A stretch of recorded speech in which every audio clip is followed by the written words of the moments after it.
Hello everyone, welcome to Fact Infra. तो guys, इस video में हम बात करेंगे फ्लो कंट्रोल प्रोटोकॉल के बारे में। फ्लो कंट्रोल होता क्या है उसके बारे में डिस्कस करेंगे और साथ ही हमारा टीसीपी विंडोइंग का कॉन्सेप्ट होता है उसके बारे में डिस्कस करेंगे। तो जो हमारा फ्लो कंट्रोल प्रोटोकॉल होता है वो नॉइसलेस चैनल और नॉइसी चैनल दोनों के लिए होता है।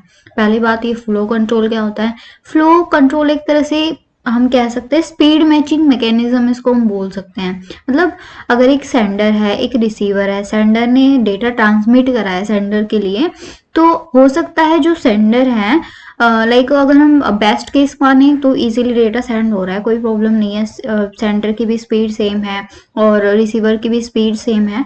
लेकिन इन केस हो सकता है कि जो रिसीवर है उसके पास इतनी स्टोरेज ही ना हो जितना मतलब डेटा आया है, जो डेटा फ्रेम्स है, ठीक है, उन डेटा फ्रेम्स को वो लाइक क्या कर सके, एक्सेप्ट कर सके, उसके पास इतनी स्टोरेज ही अवेलेबल ना हो सकता है जो सेंडर है उसकी स्पीड जो है वो लाइक 60-70 एमबीपीएस है, लेकिन जो रिसीवर है उसका जो नेटवर्क है वो बहुत ही सही नहीं चल रहा है, ठीक है, तो उसकी जो स्पीड चल रही है वो बहुत कम है, फॉर एग्जांपल 10 एमबीपीएस। तो आप सोच सकते हो स्पीड मैच ही नहीं कर रही है, तो इसके केस में भी एरर होने के चांसेस हैं, कहीं डेटा लॉस ना हो जाए। तो इस तरह का जो सिनेरियो होता है, यही हमारा क्या होता है, फ्लो कंट्रोल होता है। फ्लो कंट्रोल को वहां पे सही से मैनेज करना, ठीक है, और हम इसको एक सेंटेंस में बोले तो स्पीड मैचिंग मैकेनिज्म भी बोल देते हैं।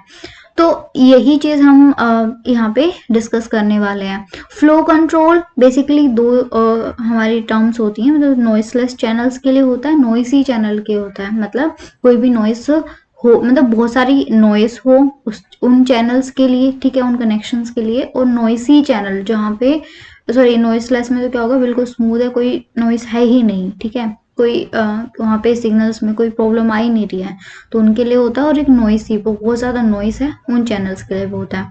तो यहाँ पे ना नॉइसलेस चैनल के लिए हम बात करेंगे, ये बिल्कुल सिंपलेस्ट होगा, क्योंकि हम ये कंसीडर करके चल रहे हैं कि कोई प्रॉब्लम बीच में, कोई मतलब कोई नॉइस है ही नहीं, तो डेटा कहाँ से लॉस होगा, हम बिल्कुल यही मान के चल रहे हैं।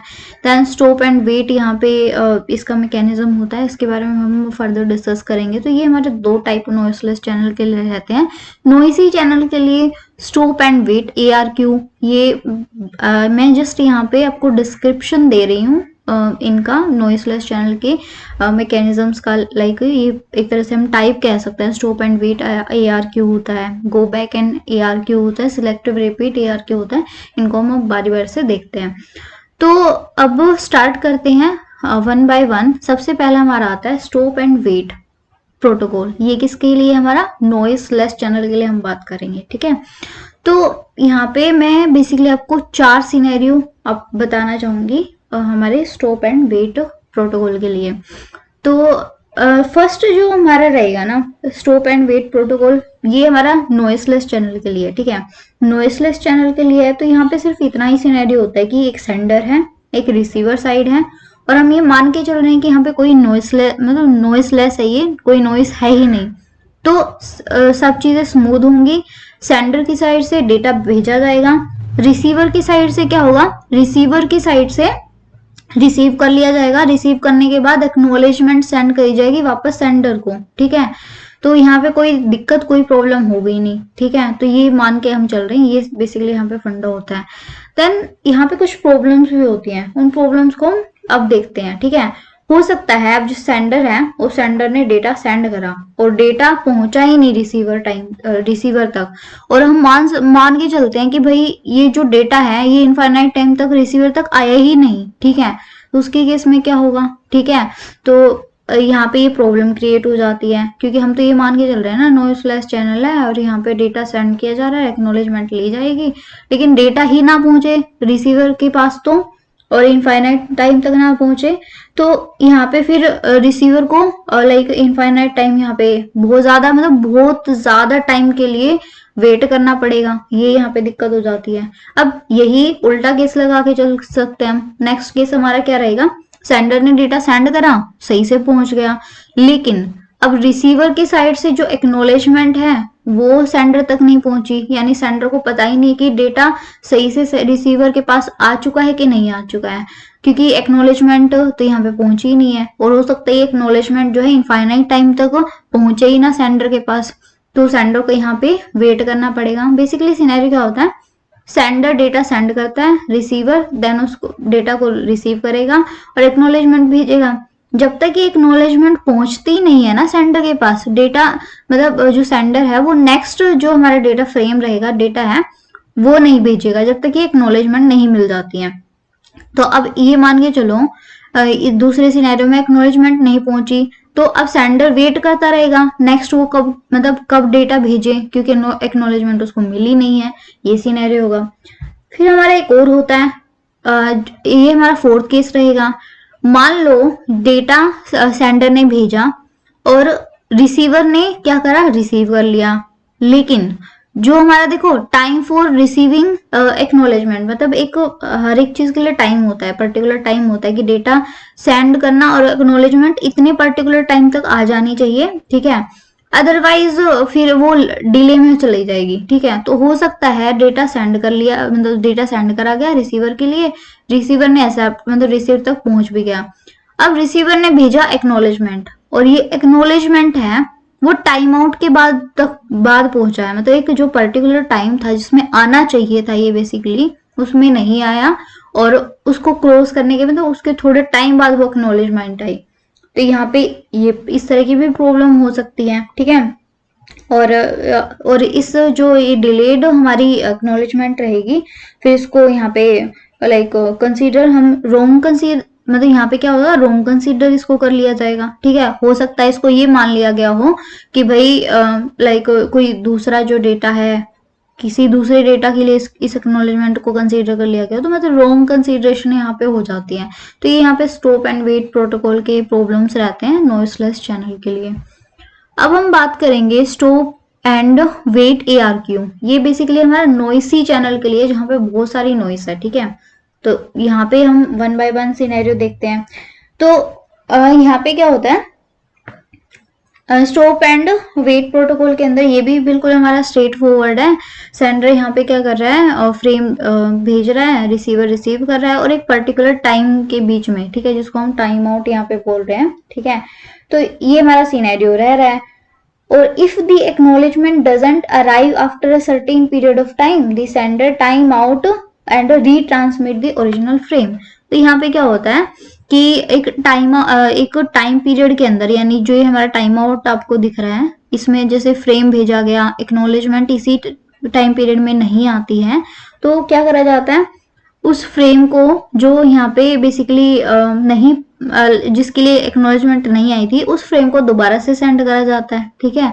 रीट्रांसमिशन बेसिकली हम कह सकते हैं कि यहाँ पे होता है। तो ये होता है।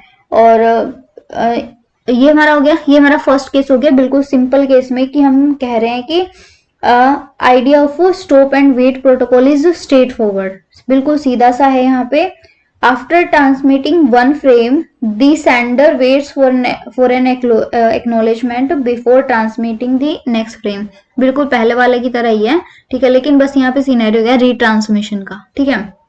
ये हो गया। अब हम कुछ केसेस देखते हैं जिसमें यहाँ पे भी प्रॉब्लम होती है, ठीक है।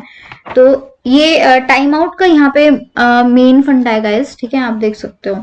तो सेंडर क्या कर रहा है, फ्रेम रिसीव करा, सॉरी सेंडर ने क्या करा, एक फ्रेम जो है रिसीवर को सेंड करा। तो अब हो सकता है ये जो फ्रेम है ये पहुंचे ही ना रिसीवर के पास, ठीक है, मतलब the original frame is lost, frame क्या हो गया, लॉस्ट हो गया, ठीक है।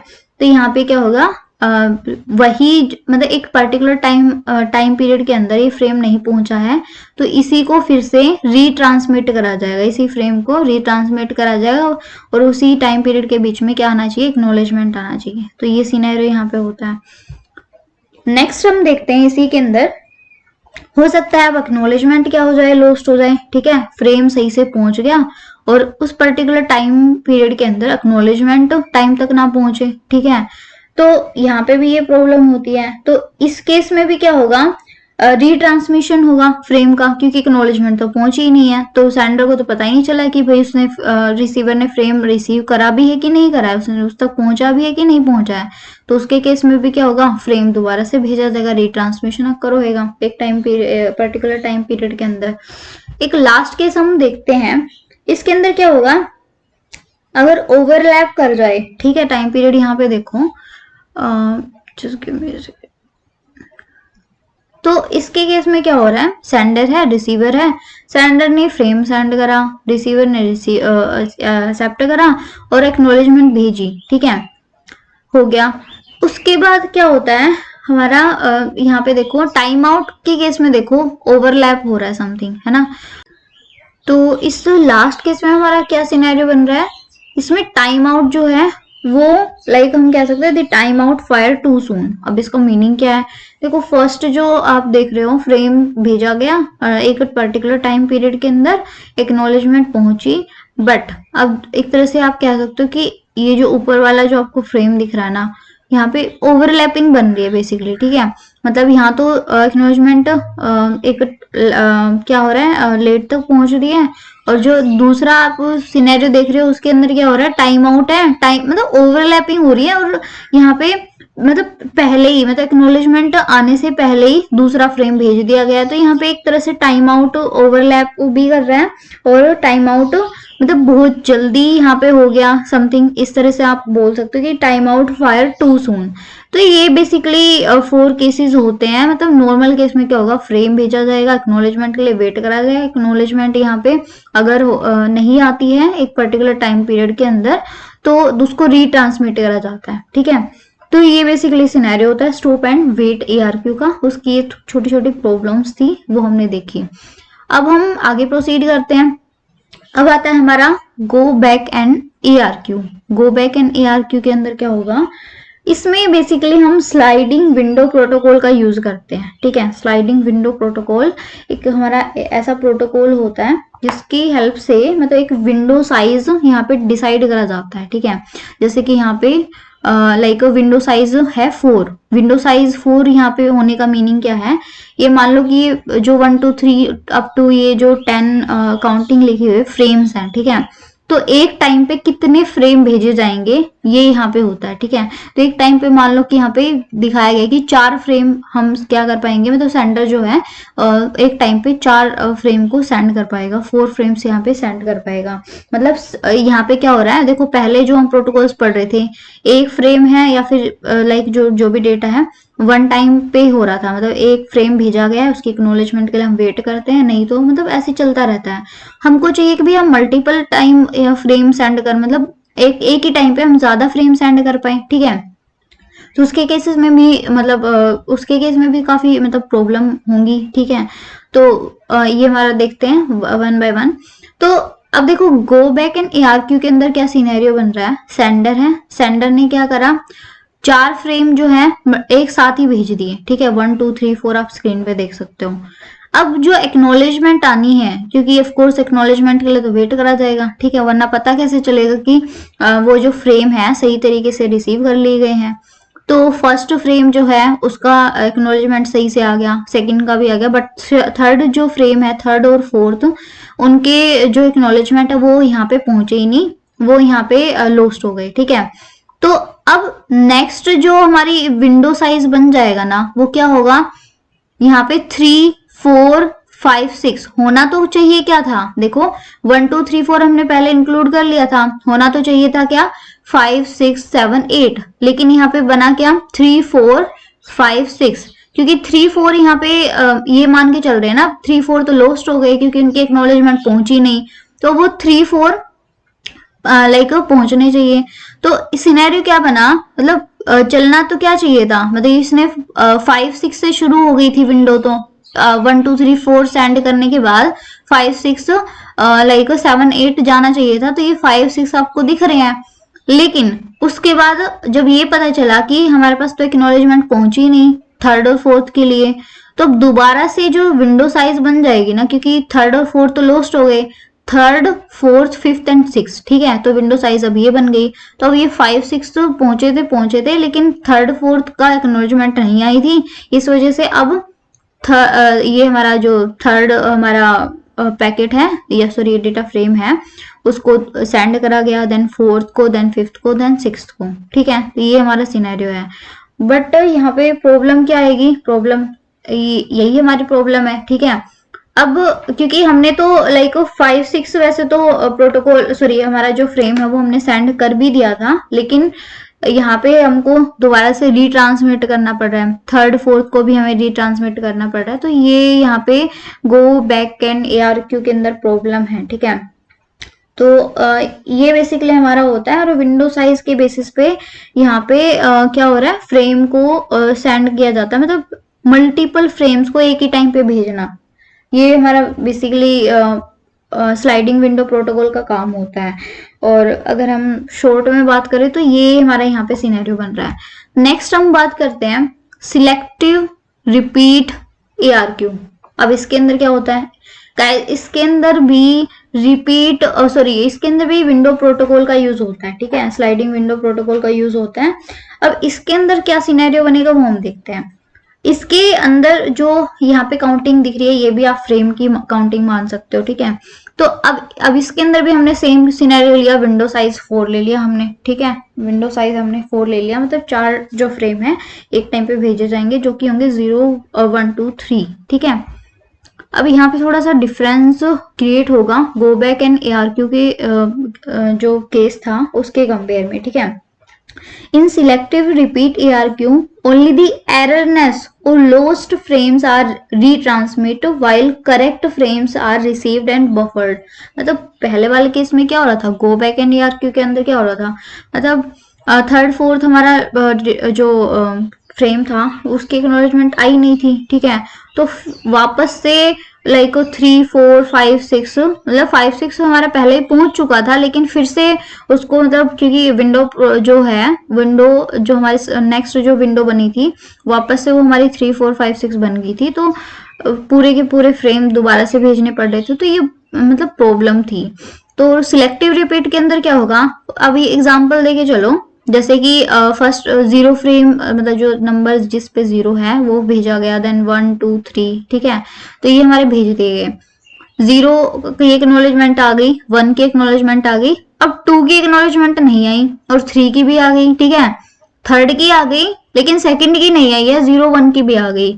तो अब क्या दोबारा से, क्योंकि यहाँ पे क्या हो रहा है सेकंड की एक्नॉलेजमेंट नहीं आई है, तो अब इसके केस में क्या अगर गो बैक एंड ARQ होता तो यहाँ से 2 3 4 5। ठीक है, विंडो जो विंडो साइज मतलब जो स्लाइडिंग विंडो है यहाँ पे क्या बन जाती, 2 3 4 5 बन जाती। ठीक है, फिर से ये जो क्योंकि थर्ड वाला फ्रेम है वो तो पहुंच चुका है, लेकिन गो बैक एंड ARQ होता दोबारा से उसको भेजा जाता।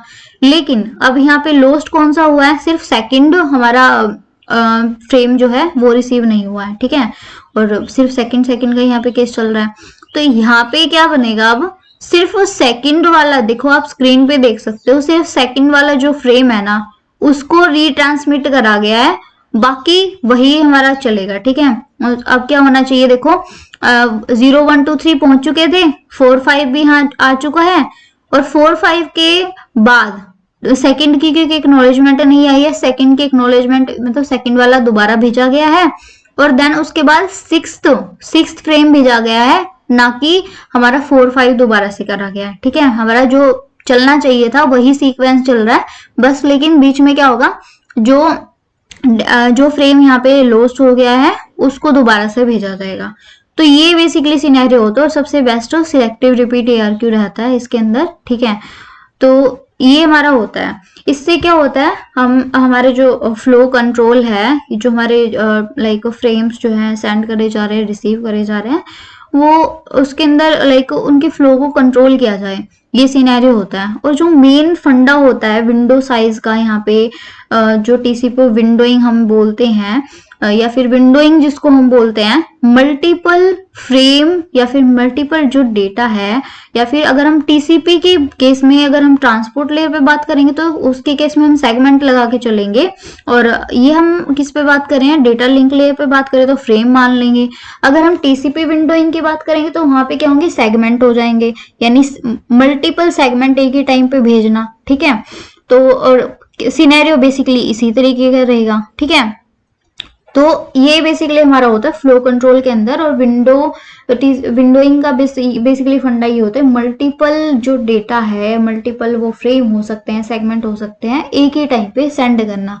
ये बेसिकली विंडोइंग का यहाँ पे कॉन्सेप्ट होता है, जिसको हम स्लाइडिंग विंडो प्रोटोकॉल भी बोल देते हैं। स्लाइडिंग ज्यादा बेटर रहती है कि भाई हम एज कम्पेयर टू अगर हम फिक्स कर दें, ठीक है, इतनी ही, तो उसमें प्रॉब्लम हो जाएगी। स्लाइडिंग विंडो प्रोटोकॉल यहाँ पे सबसे बेस्ट रहता है। तो ये बेसिकली हमारा सिनेरियो होता है। So this is all about guys flow control and the multiple protocols we discussed in this video. So thank you guys.